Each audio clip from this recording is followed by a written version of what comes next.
Hey, what's up everyone? It's Randamie Bet speaking, bringing the best, most consistent and transparent betting strategy for you. In this video I'll be covering UFC on ESPN 16 versus Aldana. If you know my channel, you know the drill here, you know how to use this spreadsheet to your best interest. And if you do, good luck with your bets. Now if you're still with me, I'm going to explain with you how to handle all of this in a minute. Plus, in the description of the videos you guys can see timestamps to each fight breakdown in respect to everyone's time. I'm adding that, so feel free to click and skip the introduction if you feel like. Alright? So, what do I mean by the most consistent and transparent betting strategy? I'm keeping my results tracked in this spreadsheet from July this year, 2020. And everything is here. If you don't understand much these numbers, there's an introductory video, which I'm also adding in the description. But basically, it's 128% profit from the start of the channel. Recently, some losses. But still, there is a consistent profit, as you guys can see. And this is the overall from the total of the betting money. So, which means if you're betting $1,000, you, as a betting money, would have 37% more. So, it's $370. In general, this is how I'm doing in charts. I mean, so how did I do in July, how was in August, and now September has finished with a loss of about 14% of the betting money. And this is how I'm doing in terms of the confidence level of bets. So in high confidence bets, in median, this is the total of bets, this is the one got right, same idea here and here. In low confidence bet, small bet here, alright? So on to the breakdown of the fights. I'm going to be breaking down the main card in this video, and stay tuned for the prelims video as well. I'll be uploading that as soon as I can. Okay, so let me start off with Julianna Pena versus Germaine the Randamie, or the Randamie. Not sure how to pronounce well her name. Okay, so this fight actually back and forth here, guys. Not an easy fight to call. Okay, I'm back here. I was fixing these things here. Okay, so not an easy fight to call, like I was saying. Why? Because there are too much different styles here. Julianna Pena, she's more like a pressure fighter, like more like a, you can say like she's more like a brawler, but in a sense that she's kind of technical brawler. Plus, she's very good on the ground, you know. So she's kind of like this pressure fighter, you know.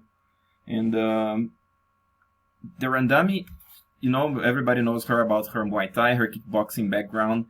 Awesome stand-up, solid fighter on in the kickboxing.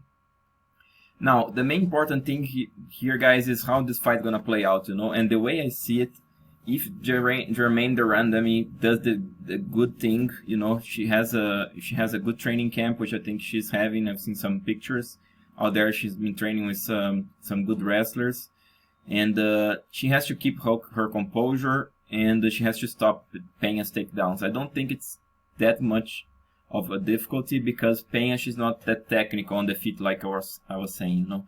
I was comparing a lot to Amanda Nunes' fight, because Amanda Nunes was able to take the Randamie easily down, but the reason is because the Randamie was still worried about the strikings, you know.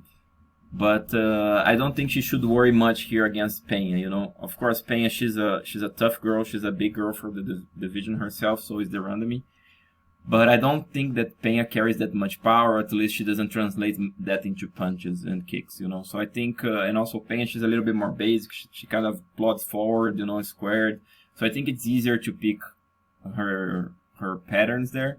And I think the Randamie will be able to land on the feet, use her jab, you know, stuff those takedowns. The Randamie is very difficult to take down when she's ready, when she's not worried about striking. So I think she'll do the good job here, and I think she'll be able to stuff Pena's takedown and land more on the feet, use her knees on the clinch, you know. She has a great advantage there. Okay, so that's what I'm thinking, how this fight gonna play out. Obviously, Pena will bring the fight, there's no doubt about it, you know. Pena is super tough, like I said, tough girl, and she'll be aggressive, she'll clinch, she'll try to do what she does, you know. But I do think that the Randamie has advantage on this fight because of what I said. Alright, so on to the next fight, Yorgan the Castro versus Carlos Felipe. So there's a typo here. So also a great fight. Actually, I was kind of surprised this is in a main event, but I do see the reason why after watching the tape. Both guys super tough, you know. The Castro, he's impressive, you know. He if you look at him, he doesn't look like much of a fighter, you know. He doesn't look like athletic or doesn't look like intimidating or something. But the guy is legit, you know. He's solid on the stand-up. He's a great stand-up fighter, you know. When the opponents are charging at him, he's calm enough to keep his cool. He throws uppercuts. He can throw flying knees. As surprising as it sounds, he throws nasty body kicks, you know. Has great timing on that. His leg kicks are also very heavy. And he's very accurate in the feet as well. Good hooks, good straight punches, you know, uppercuts. So the guy is very solid on the kickboxing, like I said. Plus takedown defense, very good, you know. Good position in the underhooks, the head position to stuff takedown. So he's a legit fighter, you know. Now, Carlos Felipe, or Boy, he's more like a boxer, you know. I also was quite impressed with his debut, especially in the UFC. I was thinking that he would be, you know, in panic by debuting the UFC, but he did a pretty good job against Sergey Spivak. Was a close fight indeed. Has quite fast hands, you know. He's aggressive, super young guy, 25 years old, throws good volume. But in this fight, guys, I do think the Castro is a decent favorite because he's just superior on the striking, you know. Even though Boy does a good job of throwing to the body, you know, having a good aggressive boxing style, you know, moves the head pretty well. The Castro, he's a superior overall kickboxer, you know, nasty leg kicks, like I was saying, body kicks. I do see him landing kind of at will those kicks, you know, and it's going to be a tough fight for Boy, in my opinion. You know, the Castro also, it's a different style, it's a different stylistic matchup to fight a boxer versus a kickboxer. So I'm favoring the Castro because I think he has also more experience into that. He uses his range better, more calm guy, because he's also having, you know, the age gives this advantages, you know. So I do see the Castro as a good favorite here. I would be betting the Castro if I can get him at minus 180 because, like I said, Felipe, he's very aggressive, has some power in his hands, you know. So I do see him being able to land one punch or another. In the end of the day, you never know. You know, he's a guy young, ferocious, and powerful as Boy is. But I do see the Castro as a strong favorite. So I would be actually betting Felipe if I can get him at plus 350 because of that puncher's chance, that's that aggressive. But the most likely scenario, younger Castro by TKO. If you can get him at plus 400 as a TKO, would be an awesome bet. And you can even take him by decision because, like I said, Felipe is a very tough guy. So if you can get the Castro like plus 500 on a decision, this is definitely a worse bet as well. Okay.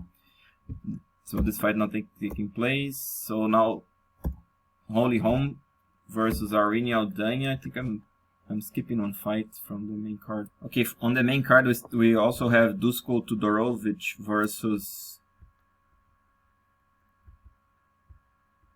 Dequan Townsend. So this is also in the main card. So I'll be covering this fight here, guys. So Tudorovic, actually it's interesting his fight. You know, I see he has a dirty boxer fighter. You know, as specific as this sounds. You know. The guy, he kind of likes to bounce around the ring, you know, until it's time for him to get inside, you know, clinch, and then he does his work from there. He clinches guys, he pushes them against the cage. He's a young fighter, probably he's 26 or 27. He's very strong on the clinch. He pushes guys down against the cage, and he works from there. Uppercuts inside, you know, good head position, knees. Dirty boxing basically, you know. And on the feet, he's kind of basic. He has some hooks, you know. But honestly, I'm not that impressed with him. But he has kind of this style which has made him win so many fights. So he is effective with that. I can give him that, you know. And what I can also say is like, yeah, of course, he's a grinder. He's a tough guy, you know. Has good power, you know. Even though doesn't look, you know, that powerful, but he has put guys down. So this is his style mostly. So now Townsend, a little bit more patience, you know, like this guy, how does he like to fight? He kind of likes to sit back, wait for his opponent to come in, and then he throws his powerful hooks, you know. Super long arms, and he's committed to punches. He's a tough guy himself, you know. Guys land on him, he has just this solid chin, you know, even he's got some TKO losses under his record. But still, solid chin, solid resistance. But his problem is that he basically sits back and waits for guys to come in, you know, and then he can throw his power. That's basically what he does in hooks, you know. So no wrestling, no ground game, like I'm saying, and then like on the clinch he kind of waits, you know. So two guys, both very specific and very limited, as I'm saying, at least what I've seen on footage. Okay, now what is the most likely scenario here? Tudorovic getting inside, clinching him, eating some shots on the way maybe, but he's young and tough enough to survive. Getting to the clinch, working from there. Townsend quite passive on the clinch. Gonna be probably quite boring fight of Tudorovic pushing Townsend against the cage and throwing those uppercuts inside. Now, some of these guys can surprise. Obviously, I don't think gonna happen. But Townsend, he has enough power. He kind of manages resistance pretty well until guys don't push him back. So I definitely see he has a chance of a TKO, but I'm not interested to betting him unless I can get sort of plus 600 on TKO bet for Townsend. It's definitely some money. Rather than that, I would stay away from this fight because just weird, and if hopefully I'm wrong here, but I think gonna be a quite boring fight, you know. On to the main event, Holm versus Irene, Aldana. Okay, Holm, probably if you have some background on the UFC, you know Holm. She's a very well-rounded fighter, you know, good footwork, tough to hit. She started more like a kickboxer on the UFC, at least what she showed on the video. But then she changed a little bit her styles to be a more complete mixed martial artist. Now she uses very good. She has great timing on the clinch. She uses her clinch very well. You know, she's strong there, holds the girls there. She's quite physically strong for the division as well. She can shoot some takedowns upon the clinch. Can shoot like double legs. I think I've seen her shooting single legs. She can complete those takedowns quite nicely. On the top, she can float quite well as well, you know. And what I don't like much about Holm, she's like a counter puncher, you know. She's patient enough to wait for the right time, but she can appear a little bit passive. She doesn't have much volume, you know, not much speed and power. And like I said, nowadays her game is based on clinch game, you know, as interesting as this sounds, you know. I don't see her much of a kickboxer, and especially against Aldana. Aldana is more like a boxer rather than a kickboxing, even though she can throw some kicks here and there. Good footwork, tough to hit, you know. She has a good jab. She's big and long for the division, you know. And what I can tell about Aldana, her problem, honestly, guys, that she doesn't commit to her punches. She doesn't like to get hit, you know. She's always in this tentative style where she's throwing punches with the half leverage, because she's afraid of the counter, basically, you know. And I don't see she being able to land much on Holm, you know. And I do see Holm being able to time her on those clinches, you know, and make it like a Holly Holm's fight. I think that's how it's gonna be playing out, you know. Plus, this fight is a 5-round fight, which I think gonna benefit a lot Holm, because she has experience, and this clinch game, it kind of pays dividends to the later rounds, you know. So I'm quite confidently picking Holm. I'm picking and I'm betting her. Plus, a probably very interesting bet that you guys can have is like Holm on a live bet, because Aldana, she may be able to make a close fight in the first 2 rounds, so the odds may change. So if you can get a live bet on Holm, that's definitely worth it in my opinion. If you can get like plus 150 or plus money basically on Holly Holm, this is a nice bet to make, a live bet. Now, in terms of consolidating this and which fights we covered Holly Holm. I'm betting Holm, like I said, 2.5% of my money. I'm skipping Yorgan Castro versus Carlos Felipe. I'm betting the Randamie. I'm throwing 3% of my money on her. I think it's more likely that she stuffs Julianna's Pena takedown. And I'm Dusko, Tudorovic, Dequan, Townsend. I'm not betting this fight as the current ranges. Okay, so the rest of the fights I'll be covering in another video. But like I'm saying here, one of my favorites is Loma Lukebomi, which is Thai fighter, right? Versus Jin Fry. I'm quite confident on Loma. Plus, I have Imavov on a small bet.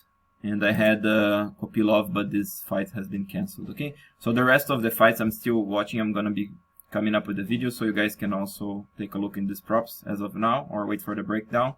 And I hope you enjoyed this video. If you did, please subscribe, please share with your friends, and consider supporting the channel in the future. Until there, this is Randamie Bet, bringing the best, most consistent and transparent betting strategy for you.